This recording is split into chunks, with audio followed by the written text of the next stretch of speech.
This wouldn't be a 𝕤𝕬𝕓𝕚 video without a Dr. Pepper.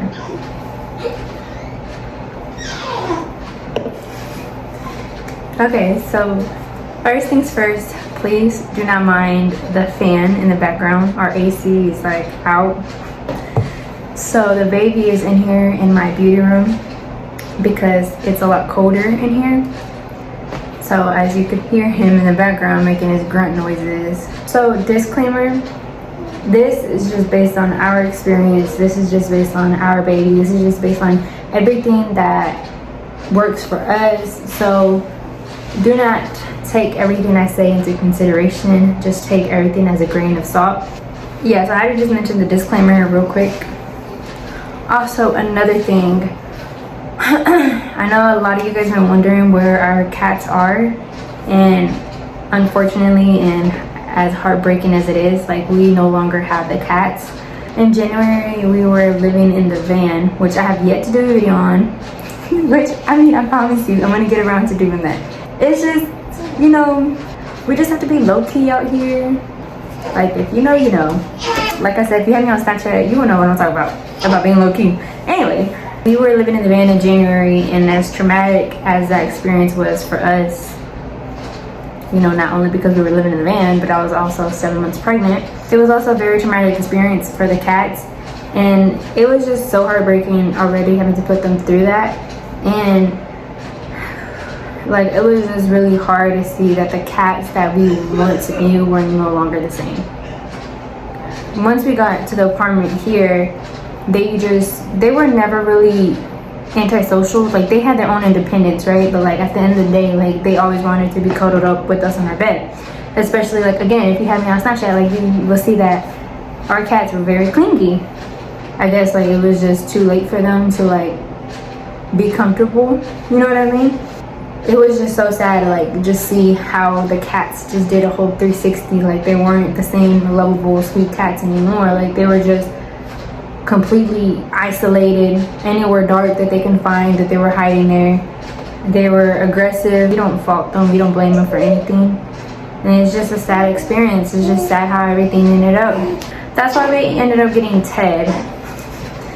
Because obviously, like, we were just so used to having pets that we wanted to have at least a dog, but we wanted to make sure that it wasn't a shedder, and we wanted to make sure that the dog was small enough where, you know, we can have him around the baby and stuff. So Ted is literally just that. Like, he is so perfect. I love him. We love him so much. He is outside in the living room with Dad. So yeah, Ted is a Shih Tzu. He is 7 months now. A Shih Tzu is a Shih Tzu and a Poodle mix. So since they both are hypoallergenic, obviously, like, Ted's gonna be hypoallergenic. So yeah, like, even though Ted has all that hair, like, he does not shed, and we love that. So I had to get, like, all that out the way before we finally got into the video. So if I'm able to make timestamps in this video, I would definitely do that, so, like, you guys know where everything's at in the video. First thing I want to talk about is his sleeping. So everybody says, like, the newborn stage is hard. I would say, like, the only thing that's hard about the newborn stage is honestly, like, the first 2 to 3 weeks after, like, you're already home from the hospital. So at first, his sleeping was like every 2 hours at most.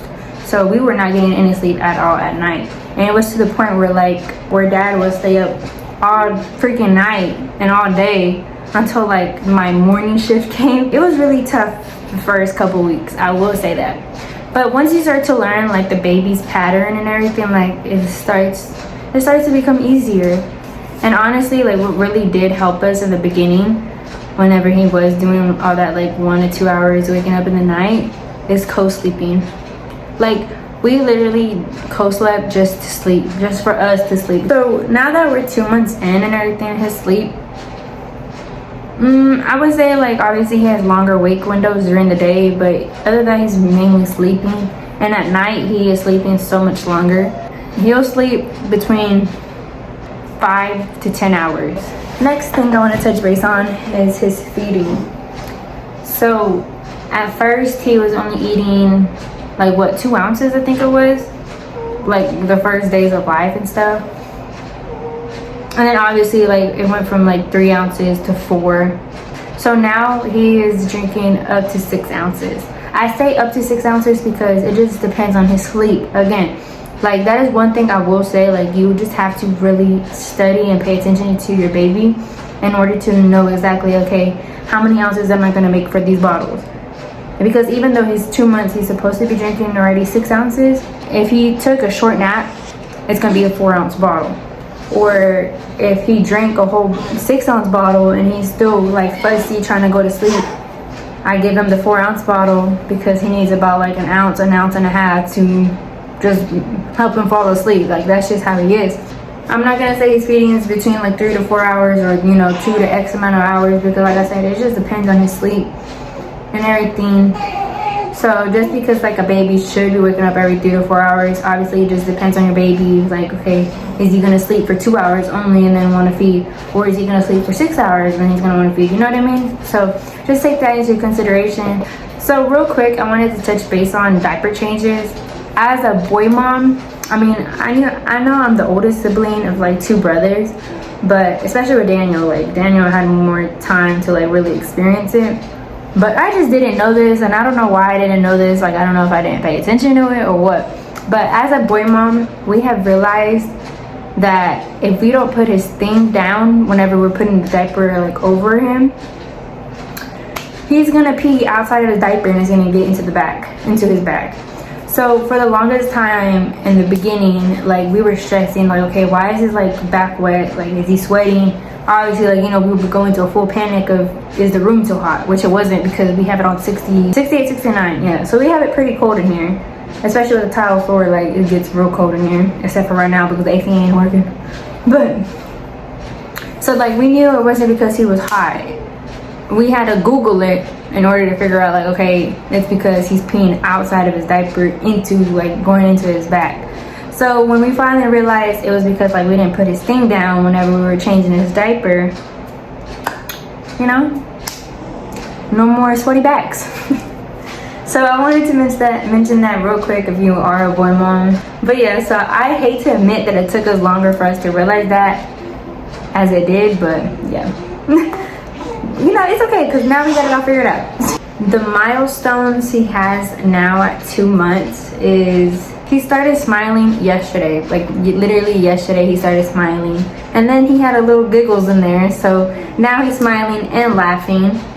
Obviously, like now he's recognizing us more and he sees a lot more. So like obviously whenever they're like freshly out, like their vision is literally like right here. Like they only can see right there. So now he can actually see across the room. So he's recognizing our faces. He'll like follow us, like if we're walking from one side of the room to the other side, like he'll follow us with his eyes. He's starting to move his legs and his arms a lot more, like going crazy with them. He's starting to suck on his hand more, not really because he's hungry like how it used to be back in the first month, but now like he just does it just to do it. We have been doing tummy time with him, but of course like he hates it. Like not even a minute, like he's already there crying because he doesn't like it. But yeah, so we are doing tummy time with him for a little bit. Okay, so real quick, I wanted to mention another milestone he has is his cooing noises, or like where he talks. So I forgot to mention that. Also, another thing that we wanted to get into was like the baby essentials, the wipe warmer. We have a wipe warmer, and honestly that has been like really good for us, especially for the baby, because he does not like nothing cold. Like he doesn't like the lotion being put on him after a bath. He doesn't like cold wipies, like if they're freshly out the little wipey bag. Like he hates it. He'll start crying and like he'll tense up and like just raise his lower like body up. But with the wipe warmer, it helps us a lot because like he's more relaxed getting his diaper changed, and also like it's really good for us at night where he's still like kind of like sleep, but I just gotta like change him real quick. And I know there's a lot of controversies on that, whether it works, whether it's good or whether it's not, but for us it's been good.